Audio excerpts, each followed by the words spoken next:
Today, we will talk about how to raise bottle calves. Let's have a look at the details.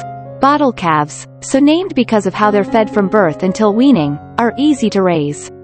In fact, for children interested in caring for livestock, raising bottle calves may be the perfect project.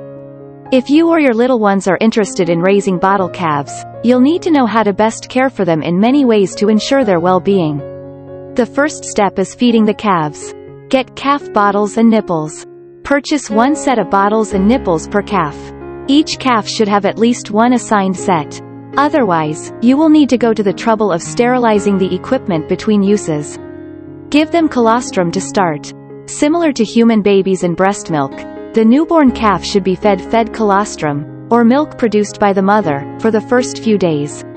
This is because the colostrum contains antibodies that the calf needs to develop a strong immune system. Switch to milk. Calves need milk for the first month or so of their lives. There are several different milk options. Cow's milk. If one of your cows gave birth recently, you can use their milk.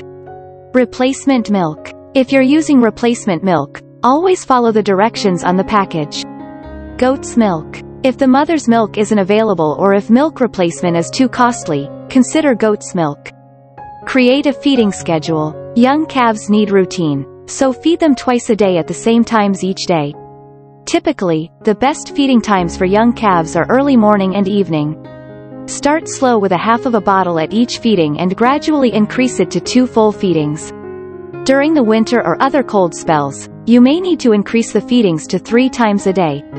The third feeding can take place midday. The second step is ensuring their well-being. Look for signs of stress. This is particularly important if you have recently purchased and transported the calf. Watch for scouring. Scours, unfortunately, can be deadly for a young calf. Immediately treat scours using fluid therapy, which entails giving the calf the water and electrolytes that it has lost as a result of the illness.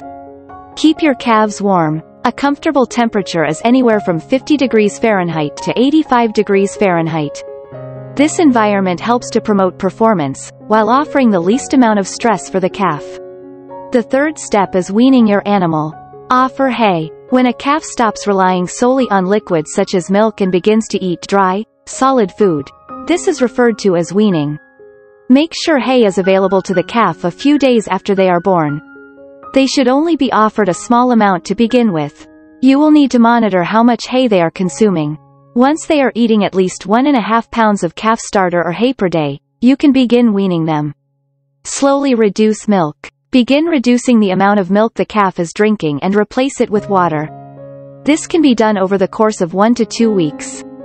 There are commercially available calf starter food products that you can purchase to help with the transition from milk to solids.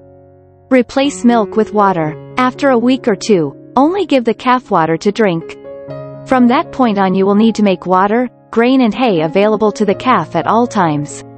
And the fourth step is introducing them to humans. Teach them to lead. One of the first things you may choose to do with a bucket calf is train it to lead, using a halter to lead it with a rope from place to place. Groom your calf. One way to teach the calf to enjoy being handled by people is to groom them. Be cautious when grooming your calf. You'll want to move slowly so as not to frighten it. Show them some love. Calves need some love too. Stroke her sides, belly, udder, and hind legs to get your calf used to human touch. This will help teach her to ignore or even enjoy being handled. Thanks for watching this video. Please don't forget to like and subscribe to our channel if you like our videos.